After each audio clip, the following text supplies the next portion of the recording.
हरे कृष्ण। सुबह की पहली किरण अभी अभी यमुना जी के जल पर सुनहरी परत बिछा रही थी और वृंदावन की गलियों में भी हलचल आरंभ हो चुकी थी। लेकिन वृंदावन में एक और ऐसा कोना था जहाँ पर आज कुछ बेचैनी थी और एक आवाज आई, अरे रे कान्हा, कहाँ हो तुम?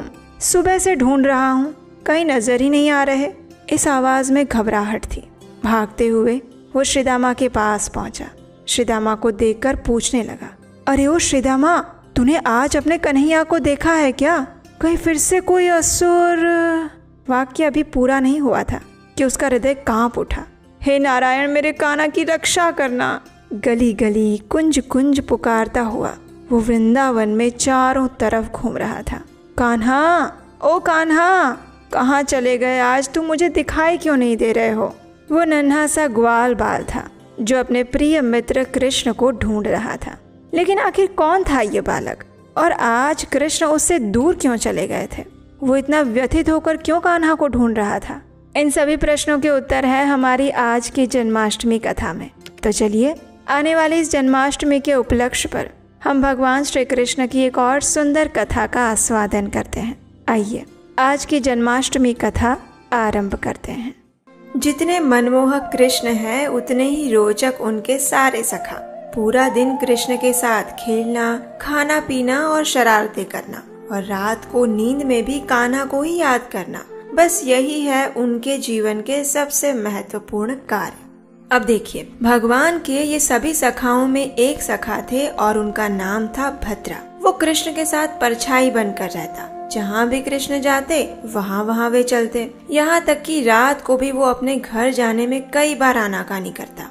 कभी कभी तो वो कृष्ण के साथ ही सो जाता। उसकी मैया जब भद्रा को घर लेने आती तो वो किसी बहाने से कृष्ण के साथ ही रहने की जिद करता।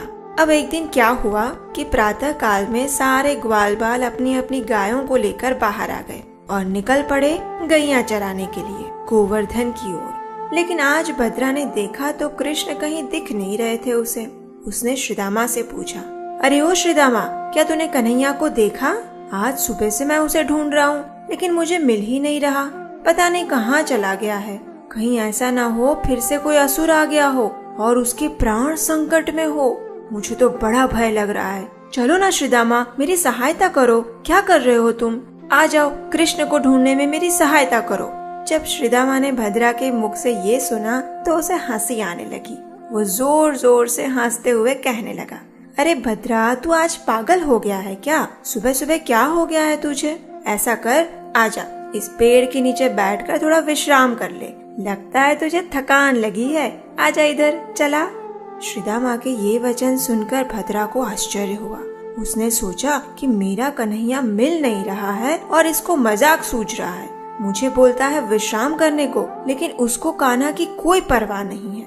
अब भद्रा पहुंचा मधुमंगल और स्तोक कृष्ण के पास। उनसे भी उसने यही प्रश्न पूछा तो वे दोनों भी भद्रा के सामने देखकर खीखी करके हंसने लगे। अब ये देखकर भद्रा को और गुस्सा आया। उसने सोचा, ये सब के सब कितने निर्लज्ज और स्वार्थी हो गए हैं। हमारा कान्हा इतने बड़े संकट में है, मिल नहीं रहा और इन सबको कोई चिंता ही नहीं है। लेकिन अब मैं क्या करूं? कहाँ ढूंढूं कान्हा को? कान्हा, ओ कान्हा, कहाँ हो तुम? इस प्रकार जब वह कृष्ण को ढूंढ रहा था तभी उसे बलराम जी दिखे।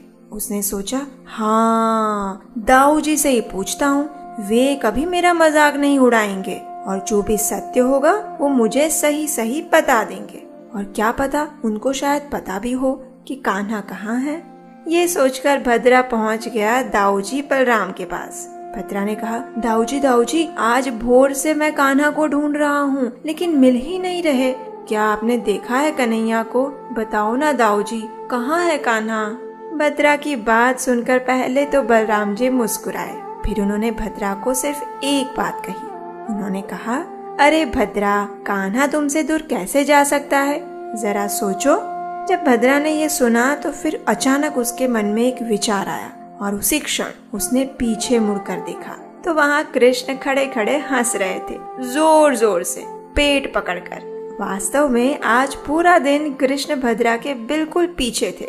जहाँ भी भद्रा जाता वे मुड़ जाते और हमेशा उसके पीछे रहते। इसलिए भद्रा उसे देख नहीं पाया और आपको एक सीक्रेट बताऊं, हमारी हालत भी तो भद्रा जैसी ही है ना। कई बार हम कृष्ण को ढूंढने का प्रयास करते हैं, बाहरी चीजों में, स्थानों में और पता नहीं कहाँ कहाँ, लेकिन हम ये बात भूल जाते हैं कि वास्तव में तो कृष्ण हमारे साथ ही है। समय अच्छा हो या बुरा, वे कभी हमारा साथ छोड़कर नहीं जाते, क्योंकि परछाई का भी इंसान का साथ छोड़ती है भला।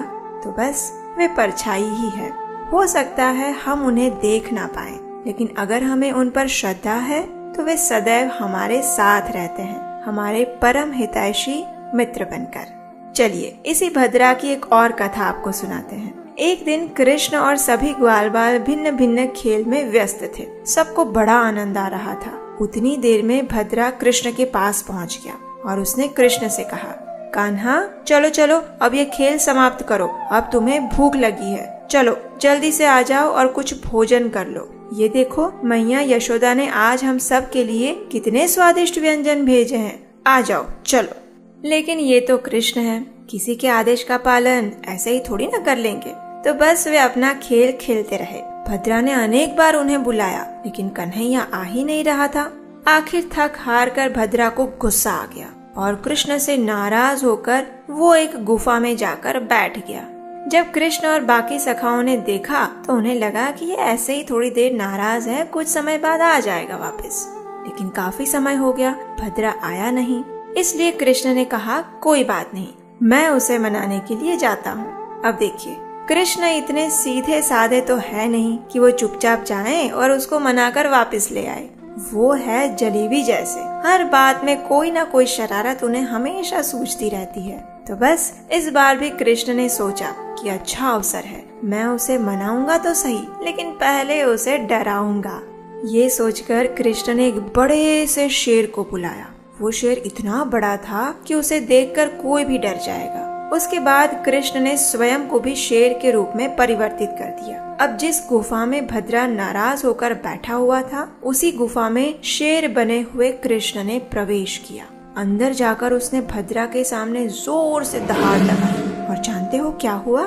भयभीत होने के बजाय भद्रा ने उस शेर बने हुए कृष्ण से कहा, बोला था ना मैंने कि तुम्हें भूख लगी है, कब का बुला रहा था कि भोजन कर लो, भोजन कर लो, भोजन कर लो, आ जाओ। लेकिन नहीं, तुम्हें तो खेलना है, तो जाओ अब खेलो। ये सुनकर कृष्ण को इतना आश्चर्य हुआ कि पूछो मत। अब देखिए क्या होता है कि सामान्य रूप से जब कृष्ण अपना स्वरूप बदल ले तो किसी की हिम्मत नहीं है और ना ही बुद्धि है कि वो उन्हें पहचान पाए, क्योंकि कृष्ण की योग माया शक्ति इतनी प्रबल है कि वो अच्छे अच्छों को भ्रम में डाल देती है। तो फिर ये भद्रा ने कैसे कृष्ण को पहचान लिया? जैसे ही कृष्ण ने ऊपर देखा तो भद्रा के ऊपर हाथ जोड़कर आकाश में योग माया देवी खड़ी थी और उन्होंने भगवान से कहा, हे प्रभु, आपके भक्तों के सामने तो मेरे भी हाथ बंधे हुए हैं। उन्होंने पहले ही आपको अपने प्रेम और समर्पण से जीत लिया है, फिर भला मैं उनके ऊपर क्या ही प्रभाव डाल पाऊंगी बताइए।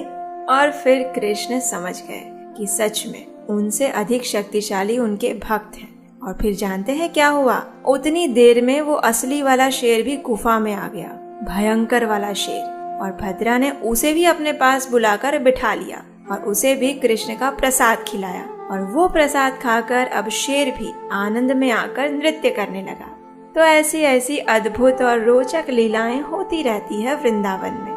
तो चलिए जल्दी से बताइए कि इन दोनों कथाओं में से आपको कौन सी कथा सबसे अच्छी लगी। और हम आपसे मिलेंगे कल एक और सुंदर मधुर अनसुनी कृष्ण कथा के साथ। उससे पहले अगर आपने अभी तक आपके अपने इस चैनल को सब्सक्राइब नहीं किया है और सोच रहे हैं कि करूं या ना करूं, तो अरे भाई जल्दी से कर लीजिए। क्या पता अगली कथा आपको अपने YouTube फीड में मिले या ना मिले।